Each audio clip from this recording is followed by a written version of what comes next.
Hello, हाय, नमस्ते। स्वागत करती हूँ आपके अपने चैनल डिवाइन मैसेंजर पर। तो आप सभी को सोमवती अमावस्या की बहुत-बहुत शुभकामनाएँ। और वीडियो को हम जल्दी से स्टार्ट कर लेते हैं कि आज मैं आपको बताने क्या जा रही हूँ। तो क्योंकि न्यू मून और फुल मून के बारे में हम सभी जानते हैं कि ये हमारे इमोशंस को सरफेस पर लाते हैं, दबे-छिपे सारे जो भी इमोशंस हैं, है ना? तो और पूरे महीने का ये आपका आईना होते हैं।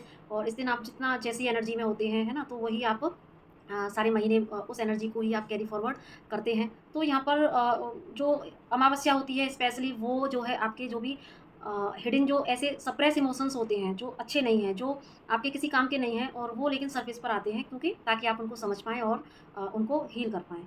और जब नेगेटिविटी रिलीज़ हो जाती है, जो हमारे भीतर जो कचरा इमोशंस के फॉर्म में पड़ा है, ऐसे इमोशंस जो हमारे काम के नहीं हैं, तो जब वो हमारे भीतर पड़ा है और उनको आप उनसे ही हमारा दिल है जो भारी हुआ जा रहा है, हम आगे कुछ चीज़ें अच्छी सोच ही नहीं पा रहे हैं, अच्छे इमोशंस को रिसीव नहीं कर पा रहे हैं, अच्छे इमोशंस को फ़ील नहीं कर पा रहे हैं। तो इसलिए ये जो न्यू मून होता है, ऐसी सारी नेगेटिविटी को, सप्रेस इमोशंस को रिलीज़ करने के लिए सबसे अच्छा दिन होता है।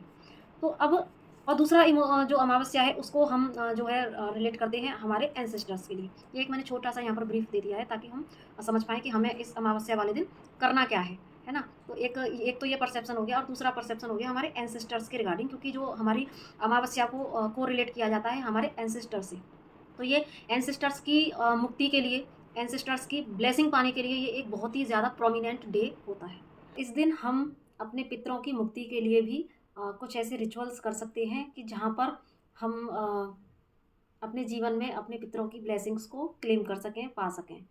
तो क्योंकि ईश्वर और हमारे गुरुजन, इनके बाद में अगर कोई हमारे जीवन में महत्वपूर्ण स्थान रखता है, जिसकी ब्लेसिंग से हमारे जीवन में एक क्रांतिकारी परिवर्तन आता है, एक हमारी लाइफ टोटल टोटल 360 डिग्री पर चेंज हो सकती है, तो वो है सिर्फ हमारे एंसेस्टर्स, हमारे पूर्वज, हमारे पितृ। उनकी ब्लेसिंग के बिना आपका कोई भी जो आप रिचुअल करते हैं, कोई वो संपन्न नहीं हो सकता। उनकी ब्लेसिंग के बिना आपकी लाइफ में कोई मंगल कार्य नहीं आ सकता। उनकी ब्लेसिंग के बिना आपकी लाइफ ग्रोथ नहीं कर सकती। तो यहाँ पर इसलिए जो अमावस्या वाले दिन होते हैं, वो बहुत ही प्रोमिनेंट होते हैं कि जहाँ पर आप अपने एंसेस्टर्स की ब्लेसिंग ले सकते हैं। तो उनके लिए अभी हमने यहाँ पर 2 चीज़ों की बात की। एक तो अपने इमोशंस के फॉर्म में, क्योंकि आपको खुद को भी इवॉल्व होना है, और दूसरा आपको अपनी भी सारी शैडोज़ को निकाल के बाहर करके खुद की एक ऑथेंटिक सेल्फ में लेके आना है। तो यहाँ पर एक जो सबसे पहला कर्तव्य है आपका, वो अपने लिए हो जाता है। दूसरा, आप अपनी लाइफ में ग्रोथ करें, अबंडेंस, प्रॉस्पेरिटी को लेके आएँ, आपके घर में भी मंगल कार्य हों, आप लाइफ में वो सारी चीज़ें अट्रैक्ट करें, आप पीसफुली लाइफ जिएँ। तो इसके लिए आपको अपने पितरों को खुश करना भी बहुत ज़रूरी है, उनका आशीर्वाद लेना ज़रूरी है, क्योंकि हम ह्यूमन्स हैं, जाने-अनजाने हमसे, हमारे माता-पिताओं से, है ना? उनके माता-पिताओं से, तो पीढ़ी दर पीढ़ी कुछ ऐसे वैचारिक मतभेद के चलते या किसी भी तरीके से हमसे ऐसे कर्मास क्रिएट हो जाते हैं, जिसकी वजह से हमारे ऊपर एंसेस्टर्स कर्स बन जाते हैं। और दूसरा, इसमें एक चीज़ और होती है कि ये एक शोध का विषय रहा है कि हर घर में एक ऐसा बच्चा, जो कि कहीं न कहीं उसके ऊपर एक ऐसी, वैसे तो हर बच्चे के ऊपर ये रिस्पॉन्सिबिलिटी होती है कि वो अपने पितरों को तारे। भागीरथ की कथा हम सभी ने सुनी है कि गंगा तक वो धरती पर ले आए अपने पितरों के लिए।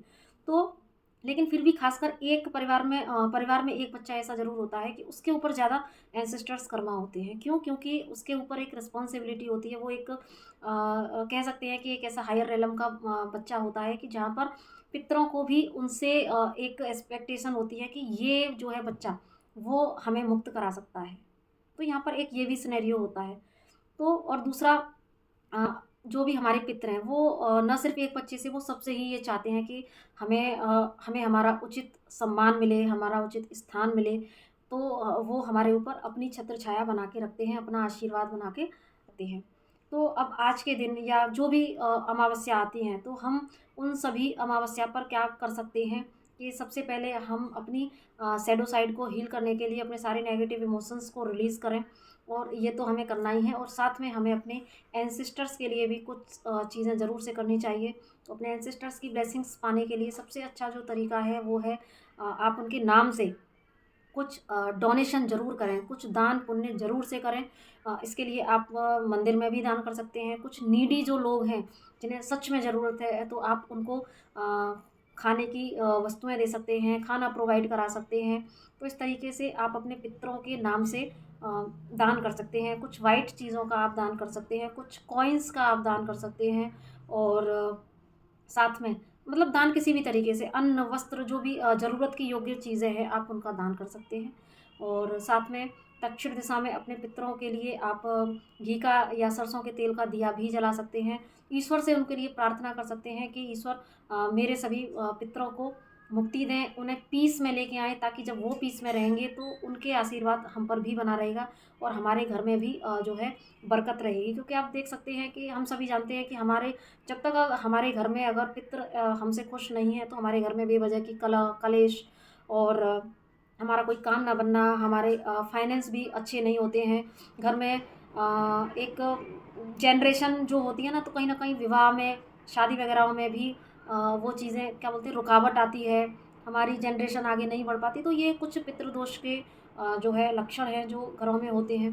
तो यहाँ पर हम ये सारे अपने पितरों को खुश करने के लिए ये दान, ये अच्छे कर्मास क्रिएट करना है ना, जो हम दान के फॉर्म में कर सकते हैं। और साथ में जो हम दिया जलाते हैं। और दूसरा, मुझे गीता इसमें सबसे अच्छी लगती है कि गीता हम दान कर सकते हैं अपने पितरों के नाम से, ठीक है? मंदिर में या किसी को भी हम ज़रूरतमंद लोगों को जो सच में उनको पढ़ने के इच्छुक हैं, तो हम ऐसे व्यक्तियों को खोज कर हम गीता दान कर सकते हैं। साथ में गीता के 7वें अध्याय का जो पाठ है, वो हम अपने एंसेस्टर्स के निमित्त ये भी हम डोनेशन कर सकते हैं। क्योंकि डोनेशन का मतलब सिर्फ़ ये नहीं होता कि हम सिर्फ़ पैसे दान करें। क्योंकि हमारे जो पितृ हैं, वो उनकी जो मुक्ति होती है वो कहीं न कहीं उनकी जो जनरेशन है, यानी कि जो हम लोग हैं, जो हमारे बच्चे हैं, तो हमारे स्पिरिचुअल हीलिंग वर्क से उनकी मुक्ति होती है। तो ज़्यादा से ज़्यादा स्पिरिचुअल हीलिंग वर्क करें।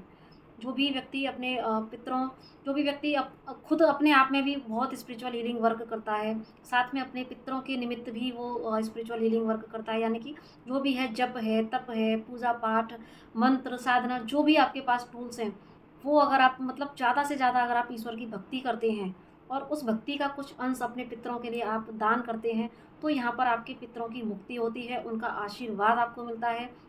क्योंकि अ, अगर आपके पितरों का आशीर्वाद आपके ऊपर है, तो आप लाइफ में ग्रोथ करेंगे। अदरवाइज़ क्योंकि उनके अगर कर्स अगर हमारे ऊपर होते हैं, तो हम अपनी लाइफ में कितना भी कुछ कर लें, कितनी भी मेहनत कर लें, कितनी भी एफर्ट लगा लें, लेकिन हमें लाइफ में ग्रोथ एंड सक्सेस नहीं मिल सकती। तो डेफ़िनेटली सबसे पहले तो मेरा यही निवेदन है कि जो भी हमारे अभी एट प्रेज़ेंट जो भी माता-पिता हैं, उनका हम सम्मान करें, उनका ख़्याल रखें। और जो भी बुज़ुर्ग हैं, उनकी हम उनकी सेवा करें। और साथ में हमारे जो पास्ट में जो गुज़र चुके हैं एंसेस्टर्स, हम उनके भी नाम से जो भी चीज़ें मैंने अभी आपको यहाँ पर एक्सप्लेन की, तो वो सारी चीज़ें हम कर सकते हैं। तो क्योंकि उनको बहुत आशा होती है कि आप उनको इस लोअर डायमेंशन से निकाल कर आप उनको हायर डायमेंशन में ले जाएँगे, आप उनको उस प्रकाश की तरफ ले जाएँगे, आप उनको उस दिव्य ईश्वरीय ऊर्जा से जोड़ेंगे। तो ये उनको आप से बहुत ही आशाएँ होती हैं। तो आप उनकी आशाओं पर खरा उतरें, उनको जो है सम्मान करें, उनको याद करें, उनके लिए डोनेशन करें, उनके लिए स्पिरिचुअल हीलिंग वर्क करें। और फिर आप देखना उनकी ब्लेसिंग्स आपके ऊपर जब आना शुरू होंगी, वो आपको ड्रीम के थ्रू किसी माध्यम से वो आपको इस बात का इंडिकेशन ज़रूर से देंगे कि वो आपसे खुश हैं, ठीक है? तो ज़रूर से आप अपने पितरों के लिए ये ना सिर्फ़ सोमवती अमावस्या पर, बल्कि आप आगे भी हर अमावस्या पर अपने पितरों के लिए ये चीज़ें ज़रूर से कीजिएगा। और अगर जिनके घर में बहुत बड़े लेवल के एंसेस्टर्स कर्स हैं, तो वो अपने घर में अपने एंसेस्टर्स के नाम से भागवत कथा का भी आयोजन कर सकते हैं, ताकि इस इंटेंशन को डाल के, ताकि आपके घर से जो एंसेस्टर्स कर्स हैं वो रिलीज़ हों। तो आई होप इस वीडियो से आपको ज़रूर से कोई जानकारी मिली हो। अगर मिली हो तो प्लीज़ इसको लाइक, शेयर और सब्सक्राइब ज़रूर से कीजिएगा। और इसी के साथ नमस्ते, जय श्री हरि, जय महाकाल।